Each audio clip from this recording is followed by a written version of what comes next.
The civilization born of Judeo-Christian values, ancient Greek philosophy, and the discoveries of the Enlightenment is staring at the abyss brought there by its own hand. To put it starkly, Europe is committing suicide. How did this happen? It's a complicated story, but there are two major causes. The first is the mass movement of peoples into Europe. This has been going on steadily since the end of World War II, but sped up massively in the migration crisis of 2015, when more than 1 million migrants poured into Europe from the Middle East, North Africa, and East Asia. The second, and equally significant, is that Europe lost faith in itself, its beliefs, its traditions, and even its very legitimacy. Let's take a closer look at both causes. For decades, Europe encouraged people, mostly from the Middle East and North Africa, to come as temporary workers. Nobody expected them to stay, yet they did. And nobody asked them to leave, even those who came illegally. As one British immigration minister put it in 1999, removal takes too long, and it's emotional. And, of course, why would they leave? The economic opportunities were far greater in Europe than from where they came, and if the work dried up, there were generous welfare benefits to be had. For a time, immigrants were allowed, even encouraged, thanks to the European commitment to multiculturalism, to pursue whatever culture they wanted. But that didn't work out well.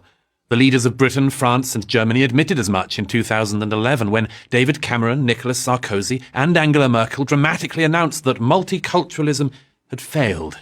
So, the immigrants were then asked to assimilate and embrace Western values. If that happened, European governments reasoned, all the financial costs, even the occasional acts of terrorism, could be overlooked. But it never happened, and immigration just increased. During 2015, Germany and Sweden added 2% to their populations in a single year. By 2017, the most popular boy's name in the United Kingdom was Mohammed. So, why did European leaders decide Europe could take in anyone in the world, whether fleeing war or simply seeking a better life, no matter how different or even opposed their values were to European values? The one-word answer to this question is guilt. Aren't these refugees, the thinking goes, fleeing the consequences of European imperialism? Didn't we mercilessly exploit these unfortunate people in their home countries? Aren't we the cause of their misery? Accepting them into Europe is meant to be a wiping away of this guilt. This is especially true of Germany. In allowing 1.5 million people into her country in 2015, Angela Merkel was, in effect, proclaiming to the world that Germany, the great aggressor of the 20th century, the architect of the Holocaust, would be the humanitarian superpower of the 21st. A noble sentiment, perhaps, but who pays the price? The ordinary citizens of Europe, who've seen crime and terrorism increase exponentially. Their fears and frustrations have been largely ignored, or worse. In October 2015, the German government designated that 800 newly arrived immigrants were to be housed in the German town of Kassel. Concerned residents had a meeting to ask questions of their representatives. As a video recording shows, that his citizens were calm and polite, and then, at a certain point, their district president informs them that the refugees are coming regardless of their objections, and anyone who does not agree with the policy is free to leave Germany. This official attitude, if there is a problem it's not with the refugees but with the citizens, reflects a sense of what I call tiredness.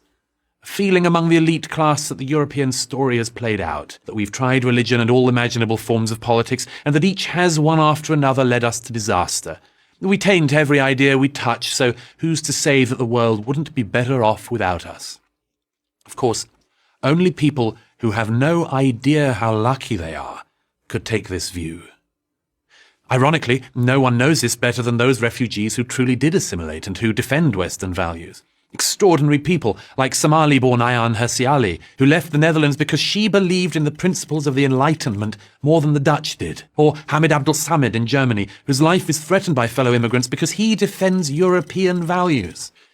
This is the stuff of suicide, the self-annihilation of a culture.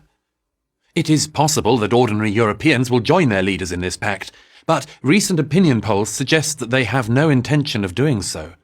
How they act on that intention will be the great story of the years ahead. Are we about to witness the end of Europe, or its rebirth? I'm Douglas Murray, author of The Strange Death of Europe, for Prager University.